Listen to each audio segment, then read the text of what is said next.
Nesse vídeo 3, nós vamos falar sobre leis de velocidade, com atenção especial às ordens de reação. Na última aula, então, a gente viu a equação de velocidade genérica. A gente viu, então, que a velocidade de uma determinada reação, ela vai ser menos 1 sobre A, esse A, lembrando, que vem da estequiometria de reação, se a gente tiver essa reação hipotética de A, R, dando B, P. Então, é menos 1 sobre a derivada, ou seja, a variação da concentração de R com o tempo. Isso também pode ser expresso em função de uma constante de velocidade k vezes a concentração do reagente elevado a x, que é a ordem da reação em relação a esse reagente, nesse caso, e a ordem da reação. Então, k é a constante de velocidade da reação e x é a ordem da reação. A gente não pode esquecer que o k depende da temperatura, a natureza dos reagentes, luz, catalisador, portanto, de todas as condições envolvidas na reação. E essa constante de velocidade é o que acaba mudando as condições, mudando a velocidade da reação quando a gente trabalha, por exemplo, numa temperatura mais alta, na presença de um catalisador e tudo mais. Todas essas variáveis acabam entrando na constante. Se a gente tem uma equação, então, de Azinho A mais Bzinho B, dando Czinho C e assim por diante, formando Pzinho P mais Qzinho Q e assim por diante os produtos, a gente consegue generalizar a nossa equação de velocidade, derivada dizendo que a velocidade num determinado tempo t vai ser menos 1 sobre a derivada da concentração de A em função do tempo nesse tempo t, que é igual a menos 1 sobre B, a derivada da concentração de B no tempo t em função do tempo, que é igual a menos 1 sobre C, derivada de C no tempo, que é igual a 1 sobre P, dp dt, que é igual a 1 sobre Q, dq dt. Lembrando que a gente já tem o menos aqui quando nós estamos escrevendo equação de velocidade em função das concentrações ou das derivadas das concentrações dos reagentes, e quando a gente está trabalhando com produto, não. Por quê? A velocidade da reação, ela é sempre progressiva, portanto, tem um sinal positivo. Agora, a concentração dos reagentes diminui com o tempo, portanto, essa derivada da variação da concentração do reagente pelo tempo vai ser negativa, e por isso a gente precisa colocar esse menos aqui na frente. Então, falei para vocês, especialmente na aula de sexta-feira, que a gente tem sempre que levar em consideração a que velocidade nós estamos falando. Sempre que a gente estiver falando da velocidade de consumo de reagentes, por mais que não esteja escrito que é negativa, sabendo que é uma velocidade de consumo, nós temos que saber que essa velocidade é negativa. Muito bem, voltando para a equação de velocidade, então, a gente tem que V é igual a menos 1 sobre A, derivada da concentração de A no tempo t dt, que é a mesma coisa também da gente dizer que V é igual a uma constante vezes a concentração de A elevado a x, vezes a concentração de B elevado a y, vezes a concentração de C elevado a z, e assim por diante, envolvendo todos os reagentes, certo? Lembrando que x, y, z são as ordens individuais em relação a cada um dos reagentes, e a ordem total da reação vai ser a somatória desses índices. Em termos de ordem de reação, a gente tem ordens de reação começando a partir de zero, e a gente vai ver que tem ordem negativa, fracionária também, mas depois a gente fala sobre isso. Então, considerando uma reação de ordem zero, a gente tem um exemplo aqui, que é a decomposição da amônia em nitrogênio e hidrogênio. Ela é uma reação de ordem zero porque a concentração do reagente decai em velocidade constante até chegar em zero, diferente daquele perfil que a gente viu em outros casos, que a gente vê aquele comportamento exponencial da concentração do reagente. Aqui não, essa concentração cai linearmente, constantemente até chegar a zero e a reação acaba. A velocidade da reação se mantém constante, portanto, se a gente tirar a tangente da curva em qualquer um dos pontos aqui, a gente vai ter o mesmo valor. Portanto, a velocidade é constante até o tempo que a concentração chega a zero e a velocidade chega a zero também, a reação acabou, tá? Então, em termos de equação de velocidade, esse V vai ser igual a K vezes a concentração do reagente elevado a zero, portanto, a velocidade da reação é exatamente igual à constante de velocidade da reação, é uma velocidade constante. Em resumo, reações de ordem zero não dependem da concentração do reagente, portanto, a gente pode variar a concentração inicial de reagente, que a velocidade vai se manter a mesma. Se eu tiver uma reação de A dando produtos, então a gente sabe que a equação de velocidade é V, a constante de velocidade, concentração de A elevado a x, e a gente pode isolar essa constante de velocidade e escrever que K é a velocidade da reação sobre a concentração desse reagente A elevado a x. K é constante, portanto, eu consigo escrever a mesma equação, ou seja, escrever K em função da concentração no tempo 1, velocidade no tempo 1, concentração no tempo 2, velocidade no tempo 2, concentração no tempo 3, velocidade no tempo 3. Então, K vai ser igual a V1 sobre a concentração no tempo 1 elevado a x, que é igual a V2, concentração no tempo 2 elevado a x, V3, concentração no tempo 3 elevado a x, e assim por diante. E com isso, a gente consegue, então, inverter essa equação e dizer que V2 sobre V1 vai ser igual a concentração de A2 sobre a concentração de A1 elevado a x. A hora que a gente for resolver o exercício, a gente chega nisso de um jeito diferente também, vocês vão ver. Mas o que interessa aqui é que a gente consegue colocar em divisão as velocidades e as concentrações em tempos diferentes para determinar alguma coisa. Se eu tiver A mais B dando produtos, a equação de velocidade V é igual a constante de velocidade, concentração de A elevado a x, concentração de B elevado a y, e K vai ser igual a V sobre concentração de A elevado a x vezes a concentração de B elevado a y. A gente consegue fazer a mesma coisa aqui, V2 sobre V1, O2A1 elevado a x, B2B1 elevado a y. Para a gente trabalhar com isso, vamos fazer um exemplo, uma reação de A mais B dando C. No experimento foram obtidos os seguintes valores, então a gente tem uma tabela de concentração de A, concentração de B e a velocidade identificada para cada uma dessas concentrações. E o exercício pede para a gente determinar a ordem de reação em relação a A e a B, a ordem total da reação e a equação de velocidade.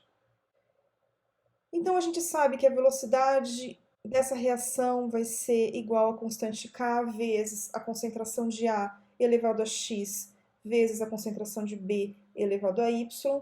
A gente não sabe qual é o valor de x nem qual o valor de y.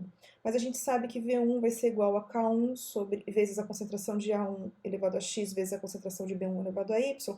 E a gente pode escrever isso em cima de V2 igual a K elevado a no tempo 2 elevado a x vezes b no tempo 2 elevado a y.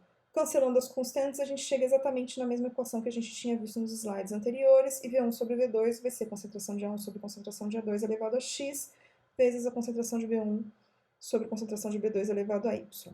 Se a concentração de B1 for igual à concentração de B2, a gente vai ter que V1 sobre V2 vai ser A1 sobre A2 elevado a x, e se a gente usar os dados dos dois primeiros pontos aqui na nossa tabela, a gente chega então, que 2,5 sobre 5 é igual a 10 sobre 20 elevado a x, meio vai ser igual a meio elevado a x, e, portanto, x vai ter que ser igual a 1, que é a ordem de reação em relação a A.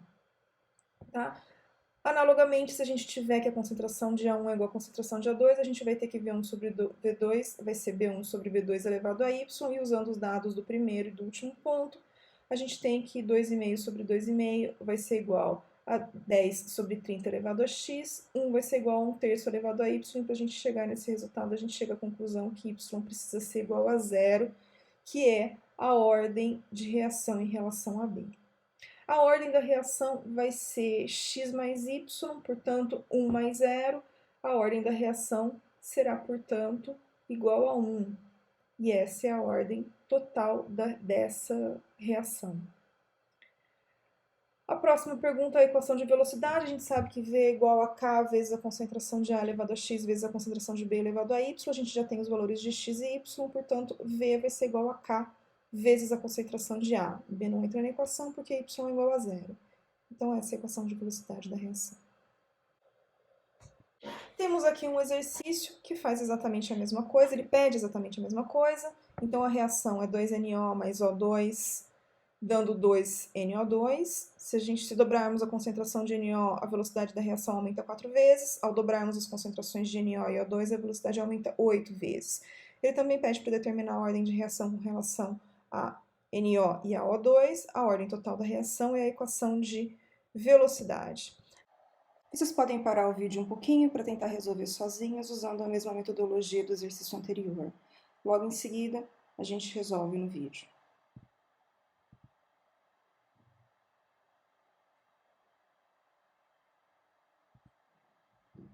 Agora que vocês já resolveram, vamos fazer juntos esse exercício. A gente sabe que a velocidade da reação vai ser igual à constante de velocidade vezes a concentração de NO elevado a x vezes a concentração de O2 elevado a y. A gente não conhece x e y, mas a gente consegue colocar a equação no tempo 1 sobre a equação no tempo 2 e chegar naquela equação que diz que V1 sobre V2 vai ser igual a concentração de NO1 sobre a concentração de NO2 elevado a x vezes a concentração de O2,1 sobre O2,2 elevado a y.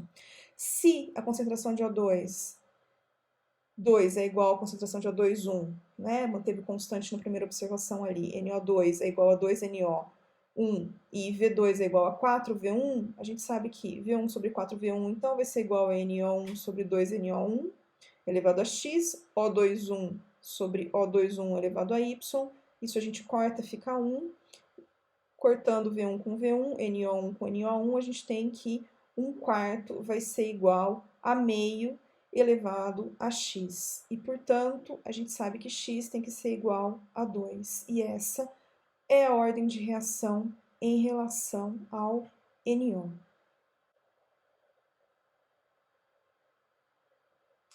Do mesmo jeito, então, se a gente tiver que a concentração de NO2 é igual a 2NO1, concentração de O2, 2 é igual a 2, a concentração de O2, 1, e a velocidade 2 vai ser igual a 8 vezes a velocidade 1, colocando, então, essas equações uma em cima da outra, a gente tem que V1 sobre 8V1 vai ser igual a NO1 sobre 2NO1 ao quadrado, a gente já sabe o valor de x, O2,1 sobre 2O2, 1 elevado a y, cortando O2,1 com O2,1, NO1 com NO1 e V1. Com V1, a gente tem que 1/8 vai ser igual a meio ao quadrado vezes meio elevado a y. 1/8 é igual a 1/4 vezes meio elevado a y. Meio vai ser igual a meio elevado a y, portanto, y é igual a 1. E essa é a ordem de reação em relação ao O2.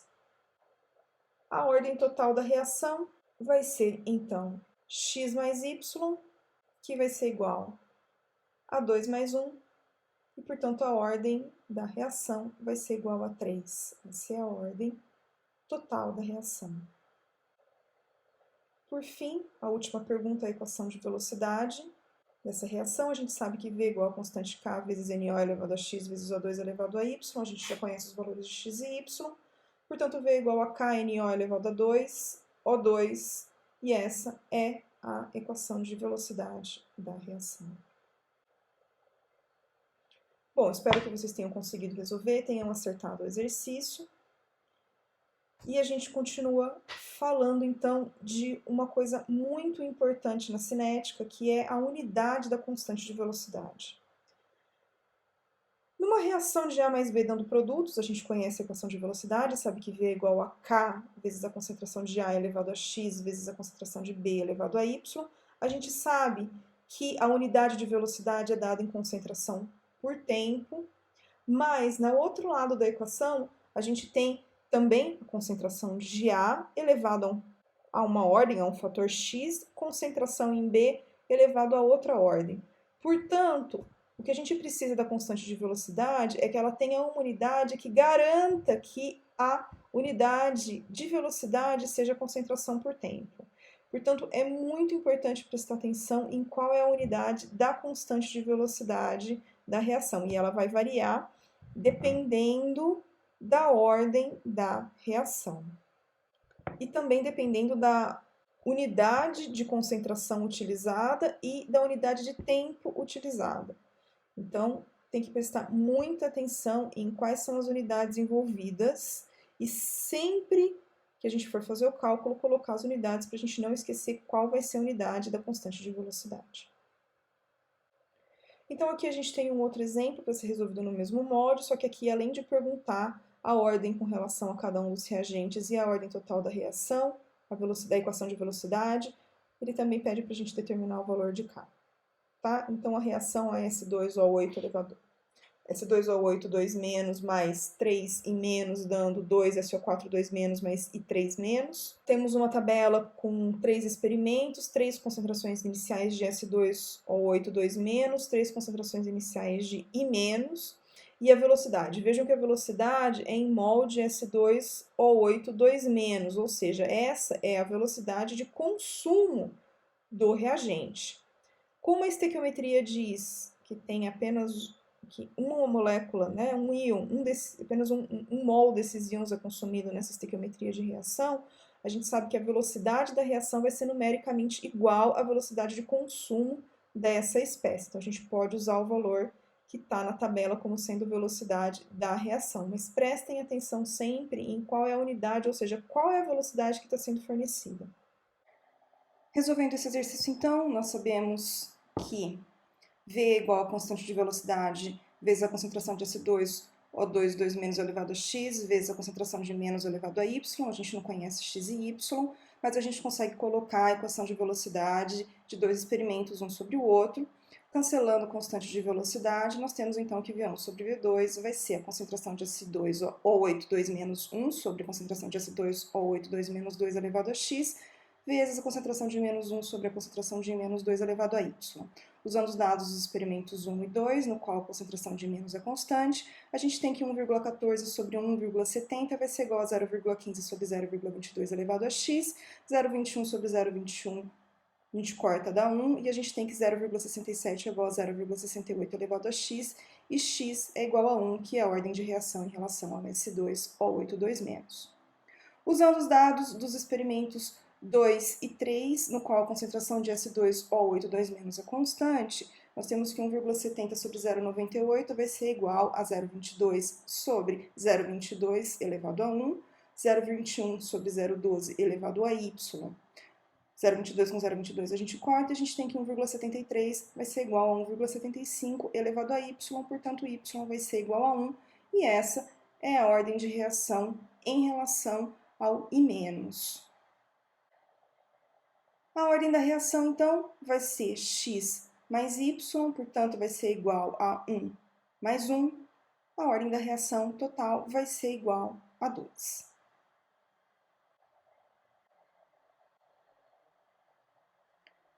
Respondendo à pergunta B, que quer saber a equação de velocidade, nós temos então que V vai ser igual a constante de velocidade K vezes a concentração de S2O8 2- elevado a x vezes a concentração de menos elevado a y. V vai ser igual a K, a concentração de S2O8 2- vezes a concentração de menos. Essa é a equação de velocidade da reação.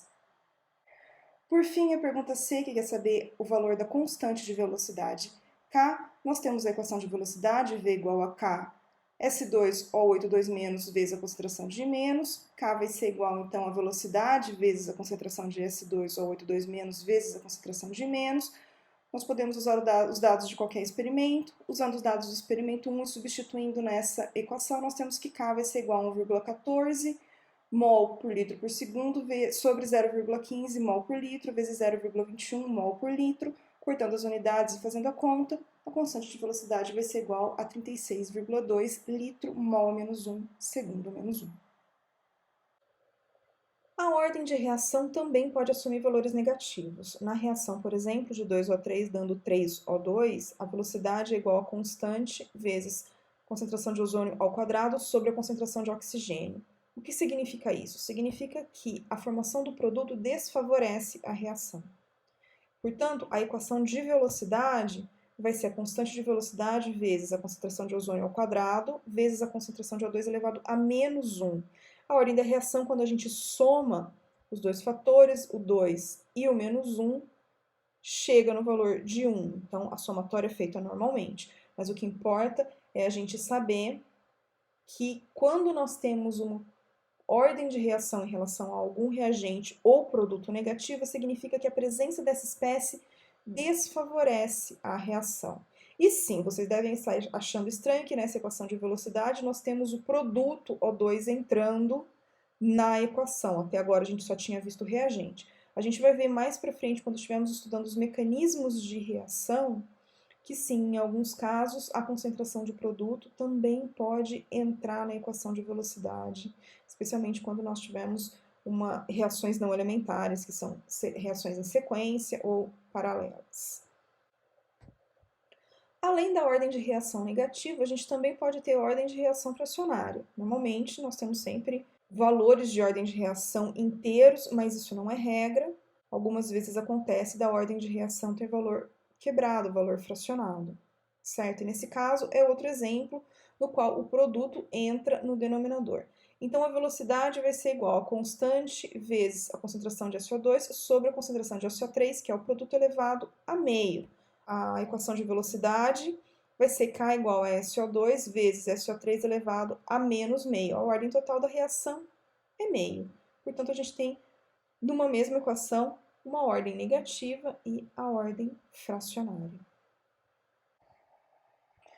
Temos mais um exercício aqui que eu não vou resolver nesse vídeo, mas eu vou deixar o resultado para vocês resolverem e conferirem se conseguiram resolver. A metodologia de resolução é a mesma dos exercícios anteriores até agora. Por fim, falemos de pseudo-ordem. A ordem da reação a gente conhece, a gente sabe, a equação de velocidade ela vai ser sempre dada dessa forma. O que a gente não conhece sempre é a ordem em relação a cada uma das espécies envolvidas. Uma reação nesse formato de A mais B dando produto, cuja equação de velocidade V é igual a constante de velocidade K vezes a concentração de A vezes a concentração de B, é uma equação de segunda ordem. Mas, se a gente tiver uma situação na qual a concentração de B, a concentração inicial de B, for muito maior que a concentração inicial de A, um exemplo é quando nós temos uma reação acontecendo em meio aquoso e a água é um dos reagentes, por exemplo. A água está em excesso, uma quantidade muito maior do que os outros reagentes, mas ela participa da equação. Então, esse é um exemplo de reação onde nós podemos ter a concentração inicial de um reagente muito maior que de outro. O que acontece? Embora a gente tenha o consumo desse reagente conforme o outro reagente é consumido, no final da reação, a concentração final dessa espécie V ela vai ser praticamente igual à concentração inicial de B, porque é um valor muito maior do que o do outro reagente. Portanto, a gente pode considerar a concentração de B como sendo constante. E quando isso acontece, a gente tem o que a gente chama de reação de pseudo-ordem, nesse caso, uma reação de pseudo-primeira ordem. Por quê? Porque como a concentração de B é constante, ela acaba entrando, ficando junto com a constante de velocidade da reação e gerando uma outra constante que a gente chama de constante K', que é a constante da reação de pseudo-primeira ordem nesse caso. Então, a constante de velocidade vai ser igual à constante K' vezes a concentração de A. A gente vai ver alguns exemplos mais para frente. Então, nesse vídeo nós falamos sobre leis de velocidade e ordens de reação. No próximo vídeo nós vamos continuar falando sobre as leis de velocidade, determinando as leis de velocidade nas formas derivada e integral, e vamos falar um pouco sobre tempo de meia-vida. Até o próximo.